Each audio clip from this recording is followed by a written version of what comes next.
حضرت علماء کرام، سب سے پہلے تو آپ سب حضرات کو، جامعہ عثمانیہ کے منتظمین کو، اساتذہ کو، طلباء کو، متعلقین کو نئے تعلیمی سال کا آغاز مبارک۔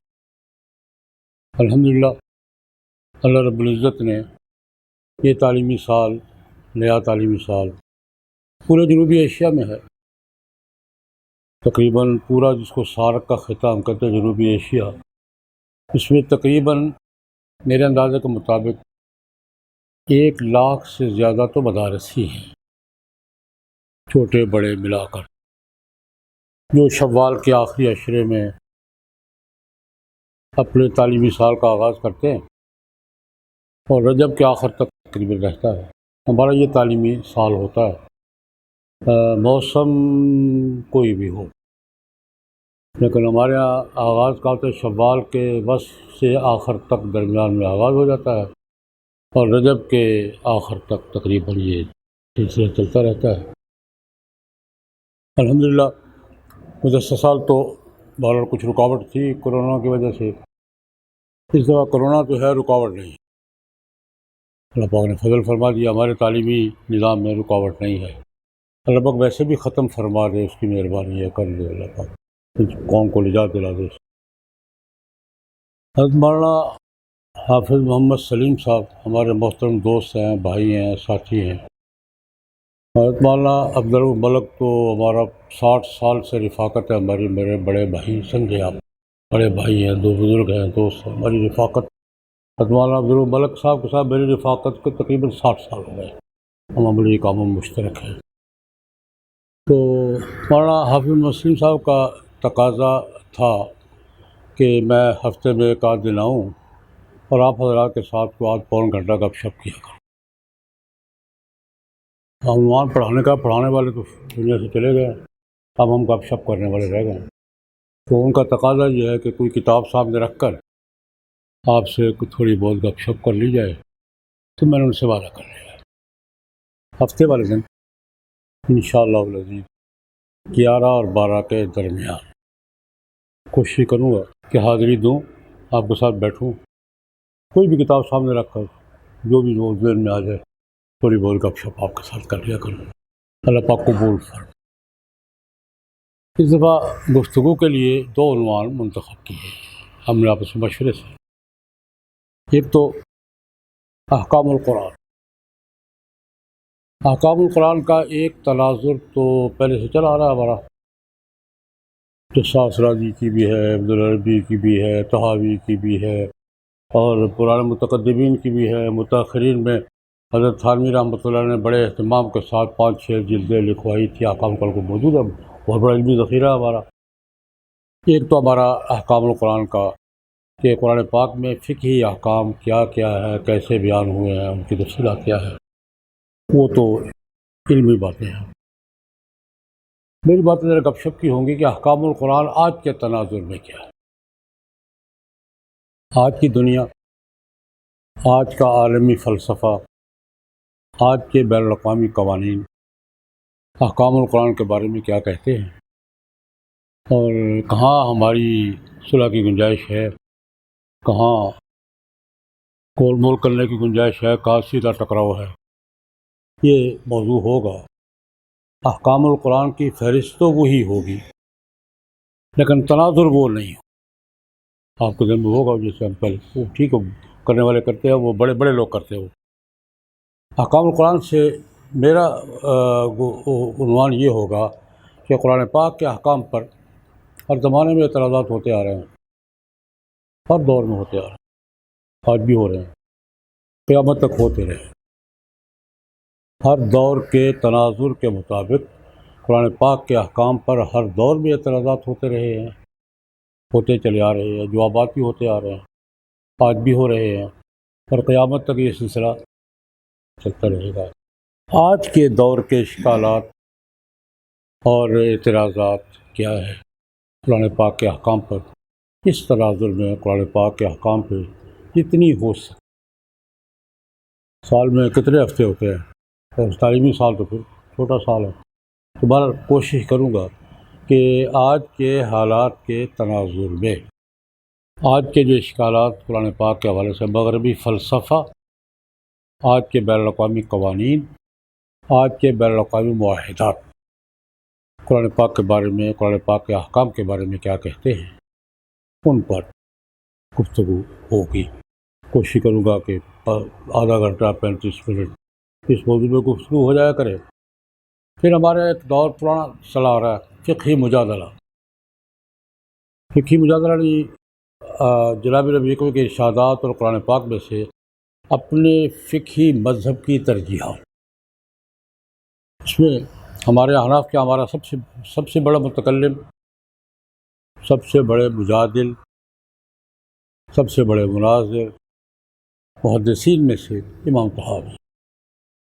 شرح معانی الاثار ہم پڑھتے پڑھاتے آ رہے ہیں، اور یہ ایک ہمارا حدیث کے مختلف دائرے ہیں، ان میں ایک دائرہ فقہی مجادلے کا ہے کہ حدیث کو اپنے فقہی مذہب کے تناظر میں بیان کیا جائے، دوسروں کے دلائل ذکر کیے جائے، اپنی ترجیحات قائم کی جائیں، تو بتایا جائے کہ اس مسئلے پر کس کا کیا موقف ہے، ہمارا موقف کیا ہے، دلائل کیا ہے، تقابل کیا ہے۔ اس کو آپ آسان لفظوں میں فقہی مجادلہ کہہ سکتے ہیں۔ چلا آ رہا ہے شروع سے۔ اس میں ہم احناف ہیں، اور احناف کے سب سے نمائندہ شخصیت کون سی ہے؟ امام طحاوی۔ ان کی ایک کتاب شرح مشکل الاثار بھی ہے، بڑی غضب کی کتاب ہے۔ احکام القرآن پر بھی ان کی کتاب ہے، بڑی غضب کی کتاب ہے اس دور کے تناظر میں۔ اور یہ شرح معانی الاثار، یہ امام طحاوی کی کتاب ہے، یہ ہمارے نصاب میں شامل ہے۔ آپ کے یہاں بھی کوئی بزرگ پڑھا رہے ہوں گے، وہ اپنی جگہ پڑھتے رہے۔ میرا اس میں یہ ذوق یہ ہے، میں ویسے نصرتوں میں طحاوی میرے پاس ہی ہوتی ہے، آج بھی پڑھا گیا ہے، لیکن ایک ذرا مختلف ذوق یہ، ہمارے بہت بڑے بزرگ گزرے ہیں، رئیس الموحدین حضرت مولانا حسین علی صاحب رحمہ اللہ تعالی، وہاں بچنا میاں والے، حضرت مولانا رشید احمد گنگوہی رحمۃ اللہ علیہ کے شاگرد تھے، اپنے دور کے بڑے مفسر تھے اور بہت بڑے رئیس الموحدین۔ وہ توحید کے مسائل پر آج کے ابن تیمیہ تھا، یہ ان کی ایک پوری تاریخ ہے۔ میرے والد محترم حضرت مولانا محمد سرفراز خان صفدر رحمۃ اللہ علیہ، ان کے شاگرد بھی ہیں، بیعت بھی انہی سے ہیں، مجاز بھی انہی سے ہیں، انہی کی اجازت سے آگے بیعت کیا کرتے، نقشبندی سلسلہ کے بڑے مشائخ میں سے حضرت مولانا حسین علی صاحب رحمۃ اللہ علیہ۔ میں نے زیارت نہیں کی، لیکن وہاں کوئی دفعہ ایسا بھی پچھلے مہینے ہو کر آیا، ان کی قبر پہ دعا کے لیے حاضری کا اتفاق ہو گیا۔ انہوں نے تلخیص، یہ خلاصہ ہے طحاوی کا، جو حضرت مولانا حسین علی صاحب رحمۃ اللہ علیہ نے خلاصہ اپنے ذوق کے مطابق لکھا ہے۔ تو میں نے کئی دفعہ اس تمنا کا اظہار کیا کہ یار میں اس نسبت سے، ایک تو طحاوی ہے، ایک نسبت میری حضرت مولانا حسین علی صاحب رحمۃ اللہ علیہ سے سلسلے کی نسبت بھی ہے، تعلیم کی نسبت بھی ہے، میرے دادا استاد ہیں، تو میں نے کئی ذکر کیا کہ میرا جی چاہتا ہے کہ یہ بھی پڑھائی جائے، تو حافظ مسلم صاحب نے فرمایا کہ پھر آپ یہی پڑھیں۔ تو دوسرا موضوع یہ تلخیص ہے شرح امام طحاوی کی، شرح معانی الاثار کا خلاصہ ہے، جو حضرت مولانا حسین علی صاحب رحمۃ اللہ علیہ نے لکھا ہے، اور وہ انشاءاللہ، تو میں آپ سے یہ گزارش کر رہا ہوں کہ انشاءاللہ ہفتے والے دن تھوڑی دیر کے لیے حاضری ہو، کچھ باتیں اس پر، کچھ باتیں اس پر عرض کیا کروں گا۔ آج تو ابتدا ہے، گپ شپ ویسے ہی گپ شپ ہے، آج تو ابتدا ہے، تو ابتدائی 2-3 باتیں کہنے کے بعد احکام القرآن کے حوالے سے، اور طحاوی شریف نام نہیں ہے اس کا، نام تو شرح معانی آثار ہے، اس کا خلاصہ لکھا ہے، یہ بھی ہمارے یہاں لطیفہ چلتا ہے۔ بخاری شریف کا آج کل بخاری شروع کرتے ہیں، رجب میں ختم کرنے کی کوشش کرتے، ختم نہیں ہوتی، تو یہ لگے رہتے ہیں۔ رات میں عرض کیا کہ بخاری شریف وہ کتاب کا نام نہیں ہے، نیک نیم ہے، جیسے ہم نام محمد زکریا ہوتا ہے، چھوٹو کہتے ہیں نا، اور چھوٹے لڑا، یہ نک نیم ہے، مطابی شریف نک نیم ہے، اس کا اصل معنی نام اس کا شرح معانی الاثار، تو خود اس کا بتائیں گے۔ تو ایک بات آج اس حوالے سے عرض کر دیتا ہوں، ہمارا اسلوب یہ رہا ہے، آج ہم پر اعتراض ہے مغرب کا کہ ہم اختلاف برداشت نہیں کرتے، بڑے جذباتی لوگ ہیں، ری ایکشن میں آ جاتے۔ مغرب کا ہم مسلمانوں پر ایک بڑا اعتراض یہ ہے، ری ایکشن نہیں ہے، فوراً ری ایکٹ ہو جاتے ہیں، غصے میں آ جاتے ہیں، اختلاف برداشت نہیں، یہ اور اس پر پھر ہمارے خلاف جو کچھ ہوتا ہے، یہ قانون بھی بنتے ہیں، ضابطے بھی بنتے ہیں۔ میں پہلی بات آپ سے کہ غلط بات ہے، ہم ہمیشہ اختلاف کو ہم نے برداشت کیا، اختلاف سنا ہے، اختلاف برداشت کیا ہے، اختلاف کا جواب دیا ہے۔ ہمارا شروع سے مزاج یہ ہے، دلیل کا جواب دلیل سے، منطق کا جواب منطق سے۔ ہاں، توہین کبھی برداشت نہیں کی، نہ اب کرتے ہیں، نہ کبھی۔ اختلاف اور چیز ہے، توہین ہوتی، میں اس کو مغرب کی دھاندلی کہا کرتا ہوں کہ مغرب کی دھاندلی یہ ہے، وہ اختلاف اور توہین میں فرق نہیں کر رہا۔ میں اس کی مثال دوں گا، یہی لاہور سے آج سے 150 سال پہلے پچھلی کتابیں چھوڑا، ہندو دانشور تھے، ہندوؤں کے یہ جو ایک فرقے کے بانی ہیں آریہ سماج کے، اللہ کی قدرت، وہی دور دیوبندیوں کے آغاز کا ہے۔ ہمارا دارالعلوم دیوبند کے بانی کون ہے؟ حضرت مولانا محمد قاسم نانوتوی۔ اور آریہ سماج ہندوؤں کا ایک فرقہ ہے، جیسے ہم ایک مکتوب فکر ہے، وہ بھی اس کے بانی آریہ یہ پنڈت دیانند سرسوتی دونوں معاصر ہیں۔ ان کی خصوصیت بھی یہ ہے کہ ہندوؤں میں آریہ سماج ذرا پڑھے لکھے لوگ ہیں، پڑھی لکھی بات کرتے ہیں۔ یہ ہمارے یہاں دیوبندیوں کے بارے میں معروف ہے کہ پڑھے لکھے لوگ ہیں، پڑھی لکھی بات کرتے ہیں، تو کئی مماثلت ہے ہماری، یہ دونوں معاصر ہیں، حضرت مولانا محمد قاسم نانوتوی بھی اور پنڈت دیانند سرسوتی۔ یہی لاہور سے ان کی کتاب چھپی ہے، ستیارتھ پرکاش، اردو میں۔ اس کتاب میں انہوں نے اپنے مسلک کا تعارف کروایا ہے، ہندو مذہب کا اپنے مسلک کا تعارف کروایا ہے، اور دوسرے مذاہب کے ساتھ اپنا تقابل بیان کیا۔ ہمارے یہودیوں کے ساتھ ایک صاف ہے، یہ عیسائیوں کے ساتھ یہ ہے، بدھوں کے ساتھ یہ ہے، مسلمانوں کے ساتھ یہ، وہ پورا تناظر ہے، اور علمی انداز میں بات کی بات جو شاید بات عقل کی کرے سب ماننا چاہیے۔ اس کے آخری باب میں 14واں باب ہے اس کا، میرے پاس موجود ہے کتاب، یہاں نہیں گھر میں، قرآن پاک پر 117 اعتراضات، کامن سینس کے۔ ایک عام آدمی سن کے متاثر ہوگا کہ یار بات تو ٹھیک کہہ رہا ہے، کامن سینس سے ہی کہتے ہیں کہ کام خالی ذہن آدمی سنے گا یار بات تو ٹھیک کہہ رہا ہے، اس طرح کے اعتراضات 117 چھپے۔ میں مثال دیا کرتا کہ دیکھو یار، ستیارتھ پرکاش لاہور سے چھپی ہے، کشمیری بازار سے چھپی ہے، پھیلی ہے، پڑھی گئی، ہم کوئی غصے میں نہیں آئے، کتاب کا جواب کتاب سے دیا ہے، حضرت مولانا محمد قاسم نانوتوی کے قبلہ نواز، تو دلیل کا جواب دلیل سے دیا ہے۔ اس کے جواب میں اہل حدیث بزرگ تھے مولانا ثناء اللہ رسول رحمۃ اللہ علیہ، ان کی کتاب ہے حق پرکاش، اس کے جواب میں دلیل سے بات کی۔ اللہ کی طرف سے اتفاق ہے، تینوں مسلکوں کے بڑوں نے جواب دیا اس کا، ہماری طرف سے حضرت مولانا محمد قاسم نانوتوی نے، اور اہل حدیث حضرات کی طرف سے مولانا ثناء اللہ رسول رحمۃ اللہ علیہ نے، اور بیلوی حضرات کی طرف سے مولانا نعیم الدین مراد، بڑے آدمی تھے، انہوں نے جواب دیا، بات پڑھی ہے، سنی ہے، جواب دیا ہے۔ اسی کشمیری بازار سے ایک اور کتاب چھپی تھی، رنگیلا رسول، وہ کتاب بھی وہیں سے چھپی ہے۔ کس کی کتاب تھی؟ راجپال کی، نام ہی بتا رہا ہے کہ یہ طنز ہے، کتاب نہیں ہے، حضور کے زندگی کے بارے میں کچھ، اس کا ہم میں سے کسی نے جواب نہیں دیا۔ اس کا جواب کس نے دیا ہے؟ حاصل ہوئی۔ میں یہ کہا کرتا ہوں کہ مغرب کو یہ بات نوٹ کر لینی چاہیے، وہ بھی ہندو ہے، وہ بھی ہندو ہے۔ کتاب ستیارت پرکاش کے لہجے میں ہوگی تو جواب دیں گے، اور رنگیلا رسول کے لہجے میں ہوگی تو غازی الدین مدینہ ہے۔ آج سے 100 سال بعد بھی ایسا ہی ہو۔ اعتراض اور چیز ہے، طنز اور چیز ہے، توہین اور چیز ہے۔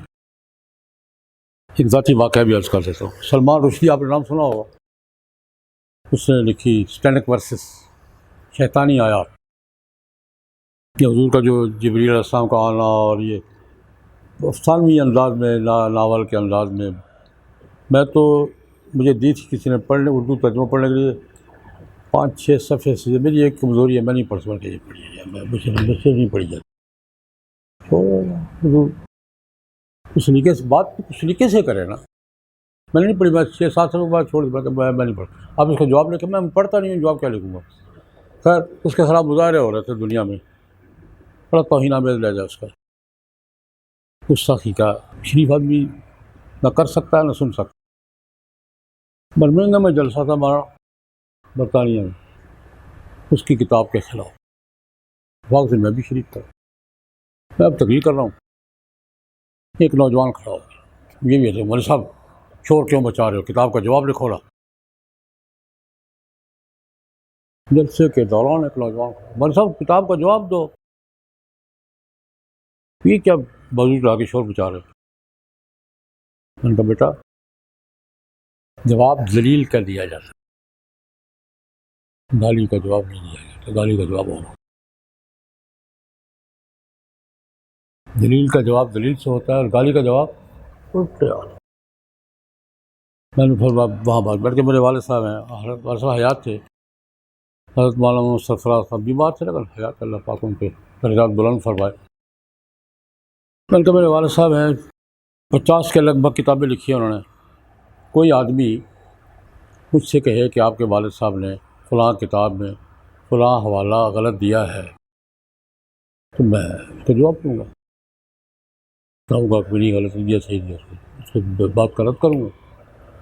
آپ کے والد صاحب نے فلاں آیت سے استدلال صحیح نہیں کیا، میں کیا کروں گا؟ جواب دوں گا۔ فلاں حدیث صحیح موقع پہ نہیں پیش کی، جواب دوں گا۔ اور اگر کوئی میرے باپ کو گالی دے کر بات شروع کرے گا تو میں لائبریری بھی جاؤں گا، الٹے ہاتھ کے منہ پر ماروں گا، بکواس نہیں کرو۔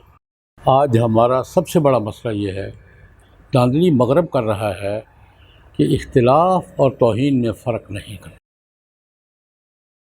میں نے درمیان میں بات آ گئی ہے تو عرض کر دی ہے۔ تو باقی اعتراضات ہوتے آ رہے ہیں، اختلاف جناب نبی کے پر بھی اعتراضات ہوتے آ رہے ہیں، شروع سے ہوتے آ رہے ہیں۔ ایک سب سے پہلے کا ایک اعتراض، میں آپ سے 2 اعتراض میں ذکر کر دیتا ہوں کہ اعتراضات کیا ہوتے ہیں۔ ترمذی شریف کی روایت ہے، مغیرہ بن شعبہ رضی اللہ تعالیٰ عنہ کہتے ہیں کہ جناب نبی کریم صلی اللہ علیہ وسلم نے مجھے بھیج دیا نجران کے عیسائیوں کو اسلام کی دعوت دینے کے لیے۔ مختلف دائی بھیجے تھے مختلف قوموں کے پاس، خطوط بھی لکھے تھے، دائی بھی بھیجے تھے۔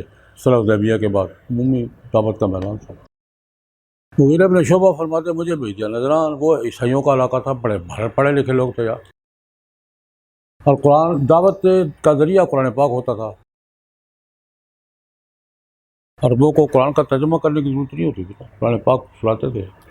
کہتے میں نے قرآن پاک کی کچھ آیات پڑھی عیسائی علماء کے سامنے، انہوں نے اعتراض کر دیا، یار کس قرآن کی بات کرتے ہو، تمہارے قرآن کو تو تاریخ کا بھی پتہ نہیں ہے، تمہارا قرآن کیا کہتا ہے؟ یا اخت ہارون، مریم علیہ السلام کو کیا کہہ رہا ہے؟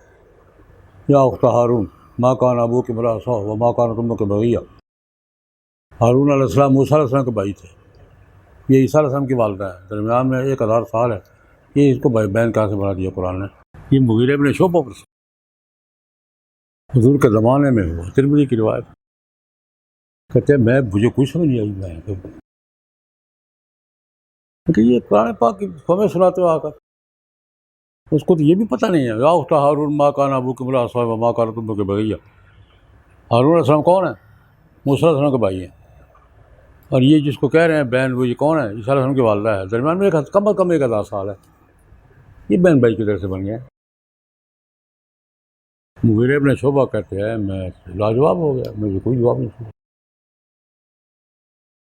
کوئی جواب نہیں سوچا، کوئی جواب نہیں دیا، واپس آ گئے۔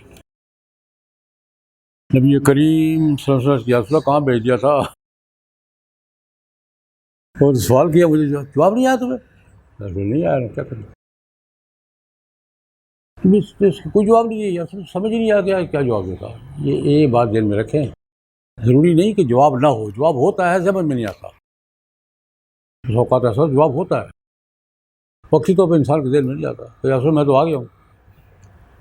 اللہ خدا کے بندے، سادہ سی بات تھی۔ تم یہ کہتے کہ بنی اسرائیل میں رواج تھا، اپنے بچوں کے نام پیغمبروں کے نام پہ رکھا کرتے تھے، یہ ہارون اور ہے۔ ہمارے بھی رواج ہے کہ نہیں ہے؟ ہو سکتا ہے یہاں بھی کوئی ہارون بیٹھا ہو، امکان ہے کہ نہیں ہے؟ ممکن ہے یہاں بھی کوئی ہارون بیٹھا ہو۔ یہ اصل مجھے نہیں سمجھ آئی بات کی، میں چپ کر کے آ گیا۔ یہ میں بتاتا ہوں کہ ہم نے اعتراضات سنے بھی ہیں، برداشت بھی کیے ہیں، جوابات بھی دیے ہیں۔ آج بھی صحیح حل یہی ہے کہ جواب اعتراض سنیں۔ میں پہلی تمہیدی بات کر رہا ہوں، اعتراض جناب نبی کریم صلی اللہ علیہ وسلم پر ہو، قرآن پاک پر ہو، اسلام کے احکام پر ہو، اس کا صحیح پروسیس کیا ہے سنیں، وجہ سمجھے، جواب۔ ہاں، توہین کی لہجہ ہو پھر غازی علم الدین، پھر اس کا جواب وہی ہے۔ لیکن جہاں بھی دلیل سے بات ہو، بات کو سنیں، سمجھیں، وجہ معلوم کریں، سبب معلوم کریں، اعتراض کیوں ہو رہا ہے، اس کا جواب دیں۔ تو احکام القرآن کے حوالے سے آج میں نے یہ تمہیدی بات کی ہے، باقی انشاءاللہ العزیز ہفتے والے دن حاضر ہوا کروں گا، یہی دوران یہی ہوگا 11-12 کے درمیان۔